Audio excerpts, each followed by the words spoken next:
दोस्तों, social media ने हमारे लिए वो प्लेटफॉर्म फराहम किया है कि जिसके ज़रिए से हम बआसानी आपस में बैठकर तबादले ख्याल करते हैं। वरना इससे कबल 2023 में मरकज़ी हुकूमत ने तो ये कोशिश भी की थी कि सोशल मीडिया पर और तरह तरह के चैनल्स पर बैन लाया जाए या उन पर रुकावटें लाई जाए, लेकिन सुप्रीम कोर्ट ने मरकज़ी हुकूमत का वो बिल ये कहकर नकार दिया कि ये मौलिक अधिकारों का हनन है और इस तरह से हुकूमत कोई फ़ैसला नहीं ला सकती। इसलिए आज हम और आप बैठकर इत्मीनान से बात कर रहे हैं। बहरहाल उस दौर में चूँकि मरकज़ी हुकूमत एक तरफा मजबूत थी, तो कई फैसले ऐसे हुए जो सहमति के बगैर भी पास हुए, जिससे बहुत सारी परेशानियाँ बहुत सारे लोगों को हुई, जिसको हम बखूबी जानते हैं। लेकिन आज हिंदुस्तान का जायज़ा लीजिए तो एक बात बड़ी पॉजिटिव नज़र आती है। वो ये है कि हिंदुस्तान का आम शहरी इस वक्त जागरूक है। इस तरह जागरूक है कि उसके अंदर राजनीतिक सूझबूझ, उसके अंदर आर्थिक सूझबूझ, उसके अंदर सामाजिक सूझबूझ और तरह तरह के जो ताने बाने हैं समाज के, उसको एक आम आदमी समझता है। आम आदमी के सामने बड़ी बड़ी पॉलिटिकल पार्टीज आती है, अपने अपने मैनिफेस्टो को रखती है, अपने अपने विचारों को रखती है, आरोप प्रति आरोप भी करती है। एक पार्टी दूसरी पार्टी पर जब आरोप लगाती है और प्रति आरोप में दूसरी पार्टियां भी अपनी बातें रखती है, तो आम आदमी समझता है कि सही क्या है और गलत क्या है। आम आदमी ये समझता है कि जिस तरह से महंगाई तेज़ी से बढ़ती जा रही है और गरीब गरीब से गरीब होता जा रहा है और अमीर अमीर से अमीर होता जा रहा है, और ऐसी सूरत में कोई आर्थिक जो है सपने दिखाने की कोशिश करे या बेहतर भविष्य की बात करे, तो उसमें जो है बहुत सारे कमज़ोर पहलू भी होते हैं। दूसरी तरफ जब आम आदमी के सामने ये कहा जाता है कि जनगणना के ज़रिए से या फिर जो है जातीय जो है जनगणना करके यहाँ के तमाम लोगों को बराबर का जो है हक मिलेगा, तो वो बात भी बहुत ज़्यादा हजम नहीं होती। इसलिए कि इसी मुल्क के अंदर जिस पार्टी की तरफ से या जिस पक्ष की तरफ से ये दावे किए जा रहे हैं, वो 50-60 साल से इस जो है मुल्क हिंदुस्तान के अंदर हुकूमत में रही, लेकिन उनका वो पक्ष नहीं रहा, तो हम उनके उन पहलुओं को भी समझते हैं बेहतर अंदाज में। कि हर बात है कि हम मौका महल के हिसाब से अपनी बात रखते हैं, और साथ ही साथ वो जो है सरकार जो इस वक्त मौजूदा मरकज़ी सरकार के रूप में है, वो भी तो आरोप लगाते हैं, वो भी तरह तरह के जो है इल्ज़ामात लगाते हैं। वो भी कहते हैं कि मुखालिफ में जो एक धड़ा खड़ा हुआ है, जैसे कि वो महाविकास आघाड़ी हो या फिर इंडिया अलायंस का हो, तो वो लोग जो है एक तरह की जो है आघाड़ी की जमात, जिसको प्रधानमंत्री ने कहा आज ही चंद्रपुर के अंदर, उन्होंने अपना जो है भाषण देते हुए कहा कि ये आघाड़ी की जमात है जो तरह तरह के प्रोग्राम और प्रपोजल्स जो मरकज़ी हुकूमत के तहत या इस महाराष्ट्र की हुकूमत के तहत आए, उसके अंदर रुकावट बनते रहे। तो ऐसी सूरत में उन्होंने महायुति को मजबूत बताया और कहा कि देश की उन्नति के लिए हम काम कर रहे हैं, और ये हमारे लिए सिर्फ और सिर्फ रुकावट बन जाते हैं।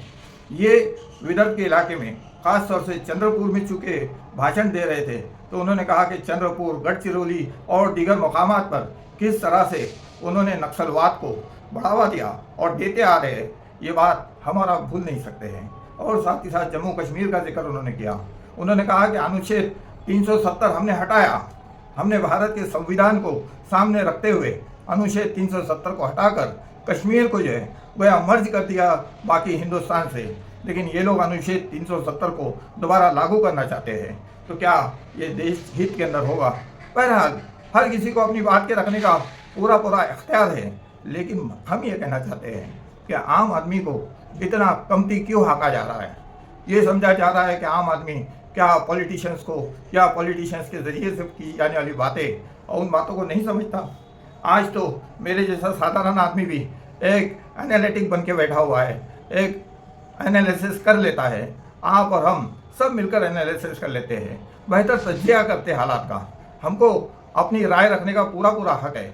हर बात पर हमें जो है अपनी राय खुद बना लेनी चाहिए कि इतनी महंगाई और इतनी बेरोज़गारी और साथ ही साथ इतने किसानों के मसाइल के हर रोज़ जो है कई किसान इस महाराष्ट्र में आत्महत्या करते हैं। हिंदुस्तान की तो बात ही छोड़ दीजिए, सिर्फ महाराष्ट्र में 8-10 जो है किसान जो है गिनती कर लीजिए तो रोज़ आत्महत्या करते हैं, और कितने तो कर्जों से जो है वो मुक्ति पाने के लिए जो आत्महत्या करते हैं। ऐसे हालात के अंदर और हमारे लिए तो बस ये है कि हमारे मसाइल का हल कौन पेश करेगा, बस अवाम तो ये चाहती है। इसीलिए आप देखते हैं कि इस वक्त के इलेक्शन के अंदर एक दो महाज तो आमने सामने खड़े हुए, अब वो दो महाज भी सिर्फ दो महाज नहीं बन के खड़े हुए, बल्कि उसमें भी 6 धड़े जो है बैठे हुए हैं, और साथ ही साथ उनमें से भी बड़ी बड़ी लीडरशिप छटकर बगावत की सूरत में, अपक्ष की शक्ल में, इंडिपेंडेंट की शक्ल में सामने आई। तो ऐसी सूरत में क्या मंजरनामा होगा। और ख़ास तौर से यहाँ इलेक्शन जो लड़ा जाता है, चाहे वो मौजूदा सरकार हो, वो बगैर कारपोरेट के नहीं लड़ सकती है। हम ये बात बार बार कहते आ रहे हैं, कारपोरेट एक बहुत बड़ी ताकत है और कारपोरेट की ज़रूरत हर किसी को होती है। और आपने देखा कि कांग्रेस या फिर जो है महाविकास आघाड़ी इसका अपोज करती है, ख़ास तौर से कांग्रेस। तो क्या कांग्रेस को कारपोरेट की ज़रूरत नहीं है? पिछले दिनों मुंबई के अंदर जो है रेवंत रेड्डी और शिव कुमार, DK शिव कुमार और जो हिमाचल प्रदेश के जो है मुख्यमंत्री जब आए तो उनके सामने भी सवाल किया गया। रेवंत रेड्डी को जब पूछा गया कि आपने अडानी से अपने प्रदेश के अंदर पैसा लिया, तो उन्होंने कहा कि मैंने तो अडानी से पैसा लिया, लेकिन मोदी जी तो अडानी को पैसा देते हैं। बहरहाल मजाक की हद तक ये बात तो सही समझ में आती है, लेकिन संजीदगी से अगर सोचा जाए तो इस कॉरपोरेट की ज़रूरत हर किसी को है। हर कोई कॉरपोरेट के सामने एक सजा सजाया थाल रखना चाहता है कि आप हमारे साथ होंगे तो हम आपको ये आपकी जो है सुविधाएं हम तैयार रखे हुए हैं। तो ऐसी सूरत में हमें बहुत सोच समझ के कदम रखना चाहिए, और ये माइंड हमको बनाना पड़ेगा। हम लोगों की सोच जो है हम तब्दील कर सकते हैं। इसलिए कि एक आम आदमी और एक साधारण आदमी, या जिसको जनता कहा जाता है, जनता ही कोई बदलाव लाती है, और जनता का लाया हुआ बदलाव वो सही मानों में अगर देखा जाए तो वो जनता के हक में होता है, और हम इस बदलाव के लिए कोशिश करें, यही हमारी जो है अपेक्षा है। और आगे हम जो है इस पर बात करते रहेंगे। शुक्रिया।